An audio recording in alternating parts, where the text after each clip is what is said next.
we're going to talk about one such area, that is the rural economy. The focus is on transforming rural economy. The reason why that is the key focus area is because predominantly we are a rural country. Almost 2/3 of our population and almost equal number of the workforce lives in rural areas.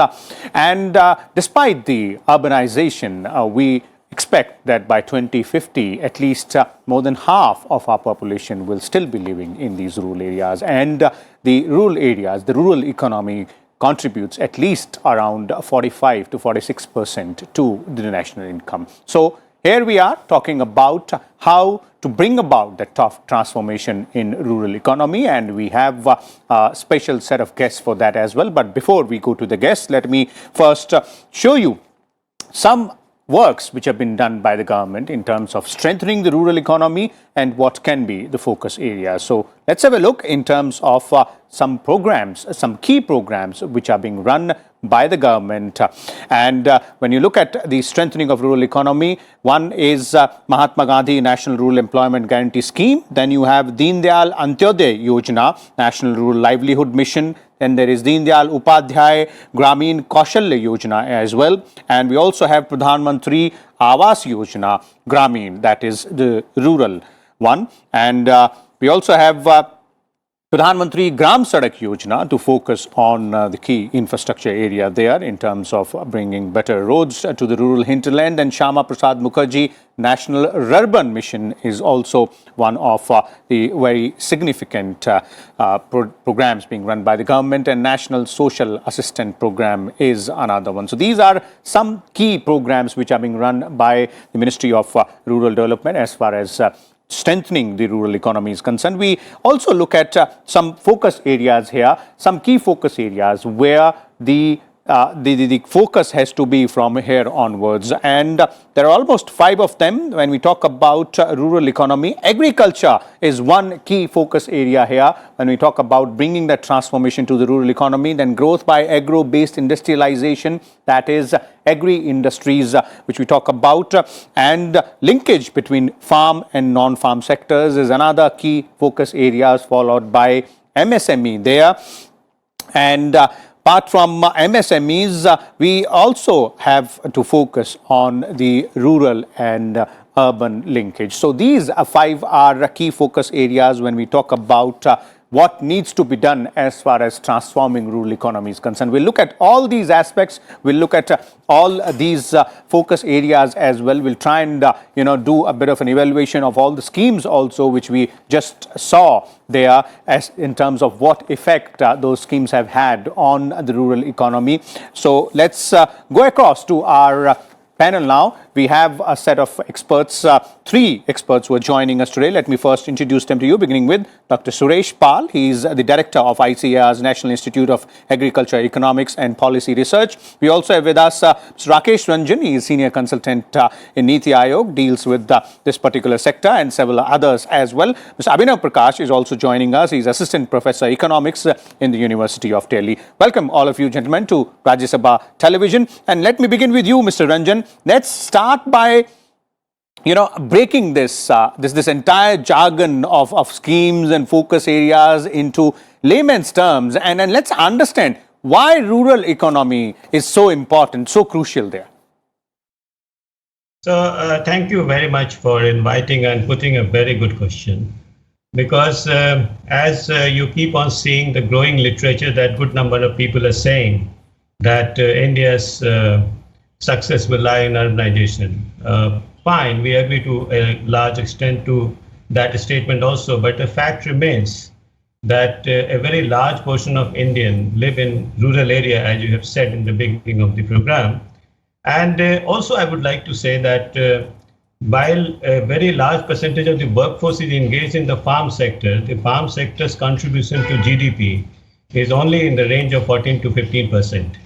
Now that tells us a lot of things. It tells us the opportunity, it tells us the direction to go, and it tells us the challenges in the sector. Because if around 40 to 45% of workforce is dependent on the farm sector, then we need to do something, and our approach has to be that has to look into different directions while within the rural economy. And let me summarize the approach which is there in the government. The first one is that go within the house and improve the conditions there. First thing is that provide the basic infrastructure. So if you have seen, one of the important high points as well as the approach of the government is that make life easier, provide the gas connection, provide the housing under the Prime Minister housing scheme, provide the electricity to every household. And these are not only the freeing of the the drudgery of the poverty, but also to kind of provide the productivity, provide the economic productivity to the good number of population. The second part which is there is that do all the infrastructure, basic infrastructure, try to link the rural areas. And you made a very important point that the solution lies in also taking advantage of the growing urban sector. So a very good rural and urban linkage.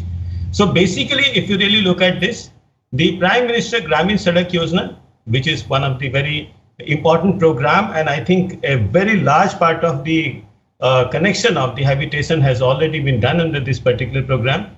Then the program of the taking the internet connection and high-speed internet to the rural areas, because that would allow the rural population to get integrated and take advantage of the development elsewhere. Mm-hmm. So if you really look at this, improve the infrastructure in these areas, which can allow people to have the higher economic productivity.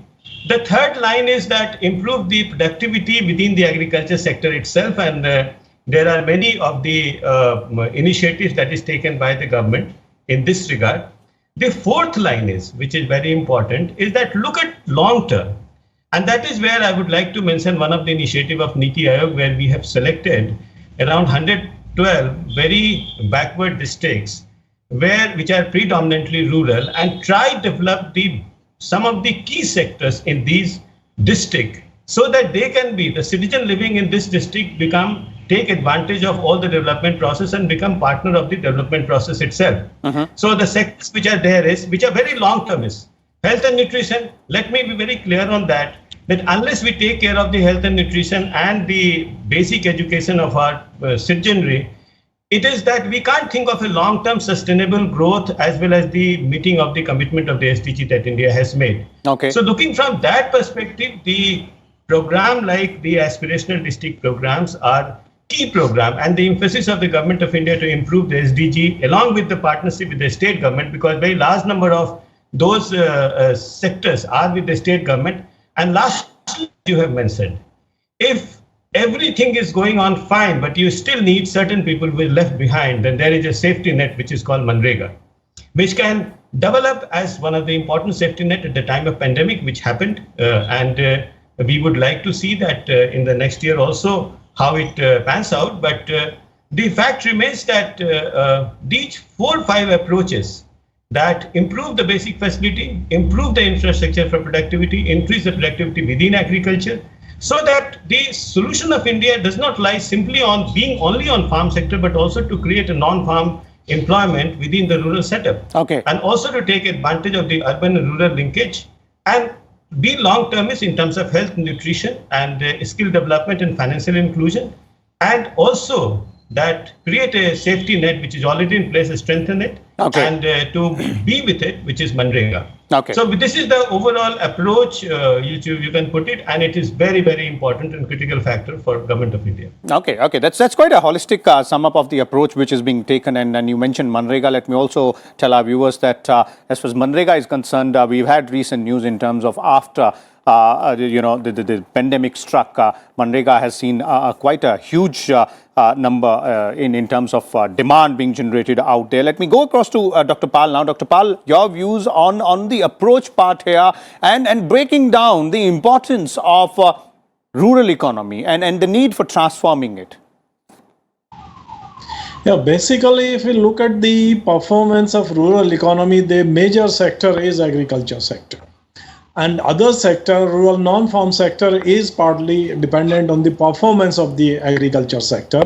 And the performance during the last 7 or 8 years has been very good. It's, I think, more than somewhere between 3.5 to 4%. That is quite, I would say, the impressive rate of growth which India has achieved.